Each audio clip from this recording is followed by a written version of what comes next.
quite frankly, most Christians suck at following Jesus. Like, that includes me. Like, most of us don't really do a good job of actually following Jesus. We do a really good job of talking about following Jesus and talking about Jesus-y things, but actually taking the step of following him, of doing the things that he asks us to, is a lot rarer than it probably should be.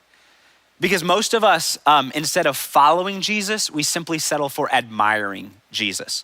And they are not even close to being the same things. Like, let me just read this to you. Admiring Jesus means having positive thoughts and feelings about Jesus and doing some of what he talks about, as long as it's comfortable and convenient for you. As long as it's comfortable and convenient for me. Because based on human nature, we naturally do what's easy.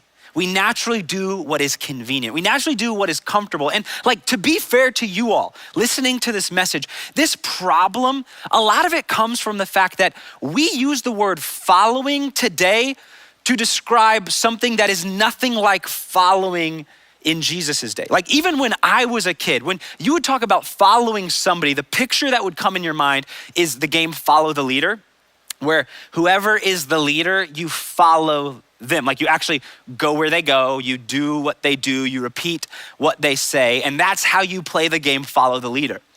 But in our day, in the world that you've grown up in, the world you've inherited, we talk about following all the time when it refers to distant people on the internet. Maybe they're people that we actually know, like friends or family members. Oftentimes though, it's like celebrities or influencers that we have never met. But we say we're following them. And what we really mean is we are admiring them from a distance. And if they ask us to do things, we might actually do it if it's what we want to do. But that is so much less than the calling that Jesus has offered to you.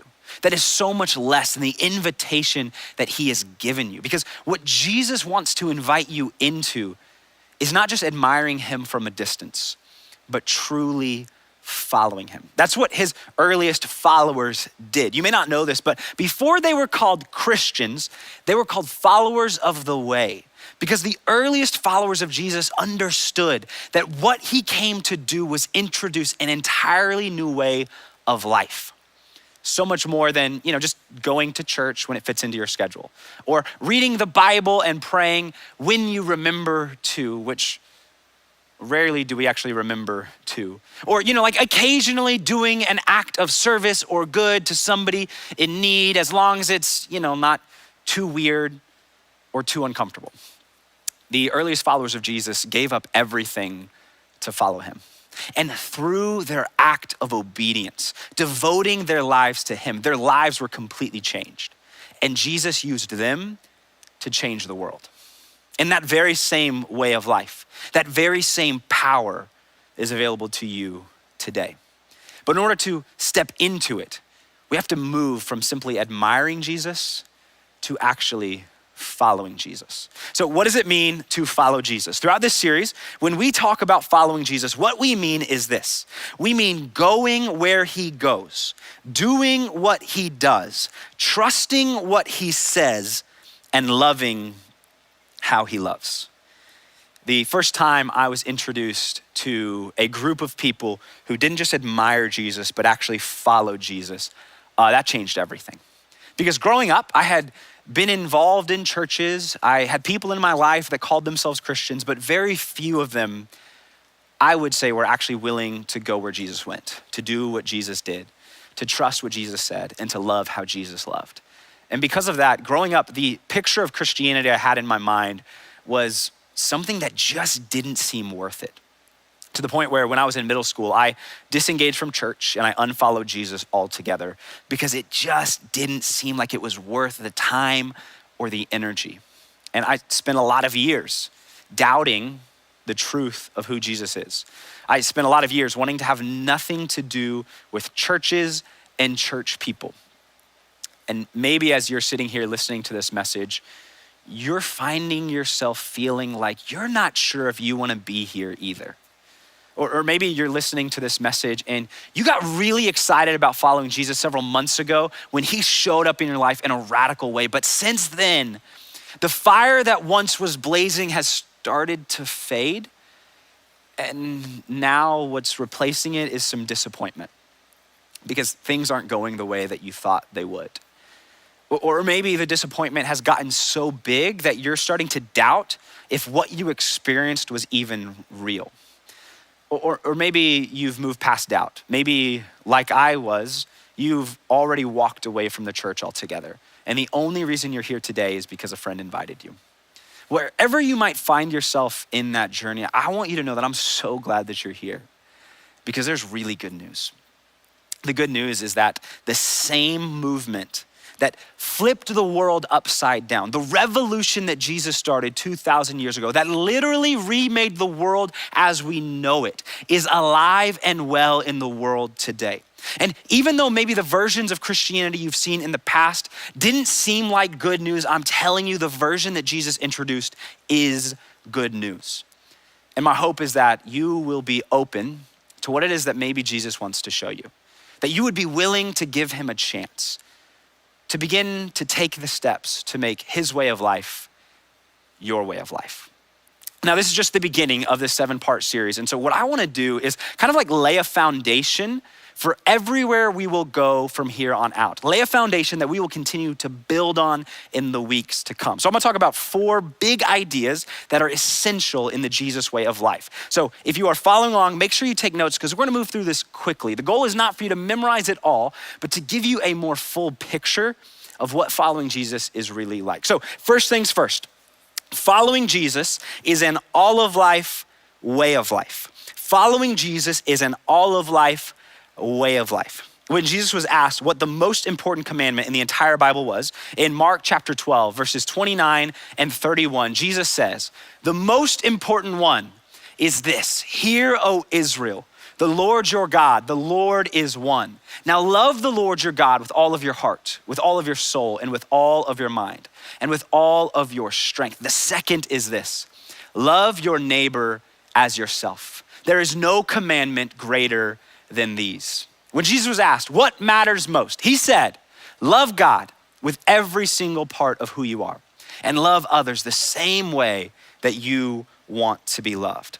In other words, Jesus is saying the thing that matters most is going all in for God, for devoting every part of your life to loving him and serving others.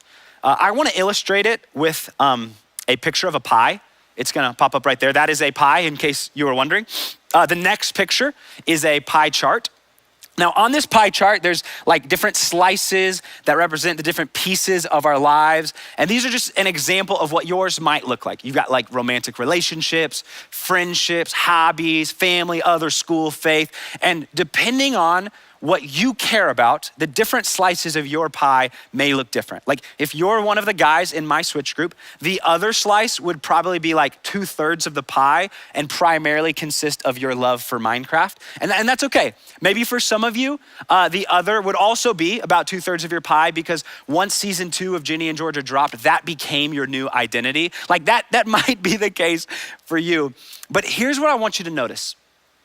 When we look at this graph, for those of us who are Christians, we may think that the goal of being a good Christian is for the faith slice to be the biggest slice. And while that may be good, that's actually not the goal.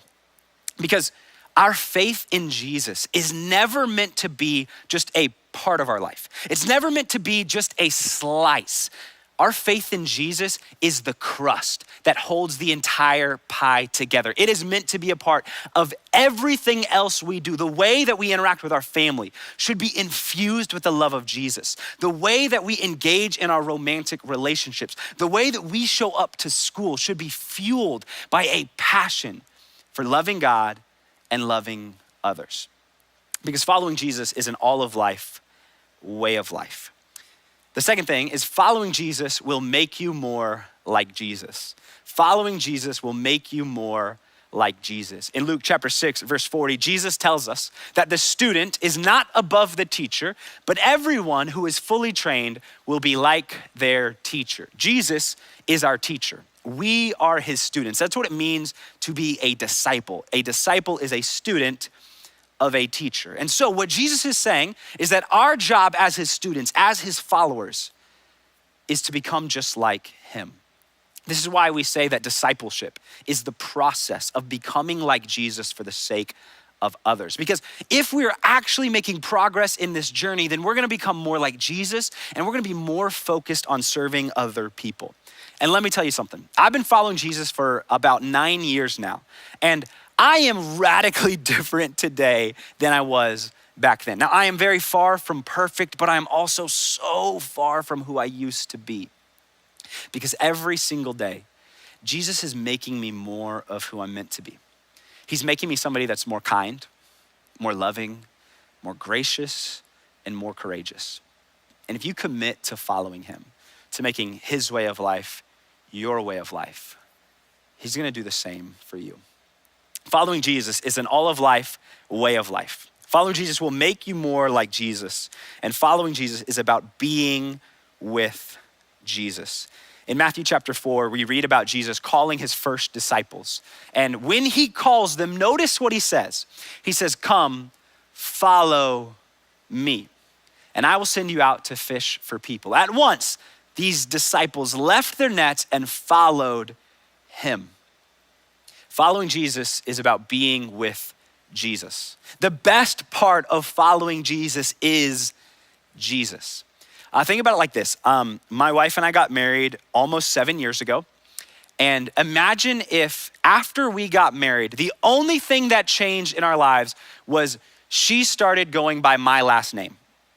But we never moved in together. We didn't, spend our lives together. We didn't raise a family together. We didn't merge our priorities. Imagine if nothing changed except her last name. That would be really, really strange. That would be missing out on all the best parts of marriage. And yet, tragically, there are some of you who are listening to this message right now where the only thing that changed when you decided to start following Jesus is you started calling yourself a Christian. But Jesus wants so much more for you. Jesus wants you to know him and to know just how much he loves you. I can tell you that the best part of being married is not the wedding or any of the other details. The best part of being married is getting to spend the rest of my life with my best friend. It's the fact that now, at the end of our dates, I don't have to drop her off at her house and say goodbye because we live in the same house. I can just turn over to her and say goodnight. And I know that the next morning, I get to wake up next to her. When you say yes to following Jesus, you get to spend eternity with Jesus. And I'm telling you, he is the best friend you could ever ask for. He is the most committed partner you could ever imagine. The best part about following Jesus is getting to be with Jesus. You see, following Jesus is an all of life way of life. It's gonna make you more like Jesus. It's about being with Jesus, and following Jesus always involves other people. You see, Jesus called these disciples to follow him, and these disciples who followed him joined up with a team of other people. When you say yes to following Jesus, you become a part of his family. You become a part of his kingdom. And if you've ever been a part of a family or any group of people really, you've probably noticed that you don't always ask for the people that are in that group. And you may not always like the people that are in that group, but when you invest deeply in those relationships, you start to discover how much you really need them and how much they might need you. The same is true when we follow Jesus. When we follow him, he is going to lead us to people who need us to show up in their lives in significant ways. And he is going to bring people into our lives that are going to make an impact that we will never forget. And while I do not have time to go into all of the people who have impacted me greatly since I started following Jesus, I wanna just kind of highlight 3 of them. The first is my wife, Mandy. That is her holding our son, Jace, when he was dressed up like Curious George because that kid loves Curious George. Her and I met at church. We got married at church. We started dating because we were in a life group together. And the entirety of our marriage has been focused on serving Jesus in his church. Now, I'm not saying that if you show up to church every single week, you're gonna find somebody to get married to, but what I am saying is that when you commit to following Jesus, he's gonna bring people into your life that you couldn't imagine doing life without. The second person is my friend, my leader, and my mentor, Vince Parker. If you've been around at Switch, you have seen him. He is an incredible man of God who has been challenging me to be more of who God's created me to be, to move past some of my self-limiting beliefs and really embrace the gifting that God's given me. And then the final person is Stephen Cole, worship pastor at Life Church Edmond. He and I became friends about 6 years ago when we started working together at the same Life Church location. And he and I are very, very different in so many ways. Like we should have like totally butted heads and not got along just because of how different we are. But over the last 6 years, what I've seen is those differences be an absolute gift, because where I'm weak, he's strong. Where he's maybe not quite as strong, I might be a little bit stronger. And we've been able to build one another up, to be there for each other when we need it, call each other out and make each other better. He has been an incredible friend who I would call a brother. And this is the thing that's really special about following Jesus, is that it always involves other people. Sometimes you might feel lonely, but I promise you that there is somebody that God wants to bring into your life to help you live out the purpose he's created you for. Because following Jesus is an all of life way of life. Following Jesus is gonna make you more like him. It's about being with him, and it always involves other people. Admiring Jesus will never change your life because it's easy to admire someone from a distance. But following requires you to get close enough to know who he really is, close enough to feel and experience his love and allow his power to change you. In the coming weeks, we're gonna dive even deeper into some of the things Jesus said and did to figure out how we can apply that to our lives to become more like him and do the things that he's asked us. But what I wanna do is kind of close out this message with a story found in Luke chapter 2 about 12-year-old Jesus to help us understand what was important to Jesus when he was young. So in Luke chapter 2, verses 41 through 52, we read this, that every year Jesus' parents went to Jerusalem for the Passover festival. When Jesus was 12 years old, they attended the festival as usual. After the celebration was over, they started home to Nazareth, but Jesus stayed behind in Jerusalem. His parents didn't miss him at first because they assumed he was among the other travelers. But when he didn't show up that evening, they started looking for him among their relatives and friends. When they couldn't find him, they went back to Jerusalem to search for him there. 3 days later, they finally find him in the temple. And Jesus is sitting among the religious teachers, listening to them and asking questions. And all the people who heard him were amazed at his understanding and his answers. His parents didn't know what to think. So his mother asks, "Son, why have you done this to us? Your father and I have been frantic. We've been searching for you everywhere." And this is how Jesus responds. "But why did you need to search? Didn't you know that I must be in my father's house?" Now they didn't understand what he meant, but they returned to Nazareth with them, and he was obedient to them. His mother stored all these things in her heart. Then Jesus grew in wisdom and in stature and in favor with God and all of the people. 12-year-old Jesus went with his family to the temple. They left, he stayed. And 3 days later, they finally find him sitting in the temple, listening and asking questions. Why? Because for Jesus, worshiping at church wasn't a hobby, it was a habit. If you couldn't find him with his family, that's where he would be. For Jesus, talking to God wasn't just one more thing on his list of activities of what he needed to do. It was his priority. And so what I want to invite you to do, to make Jesus's habits your habits, specifically by worshiping at church and talking to God. That means every week, I want to see you here at Switch on Wednesday night. I want you to be here at church on the weekend with your family so that you can worship God in the presence of his people. And I want to invite you to maybe for the first time ever begin talking to God. Make prayer a habit. It doesn't have to be complicated. It can be incredibly simple. And so what I want to do is actually give you a prayer to pray every day for the next 7 weeks as we get closer to Easter. This prayer simply says, Jesus, give me the faith to go where you go. Do what you do, trust what you say, and love how you love. Today, I commit to following you. Amen.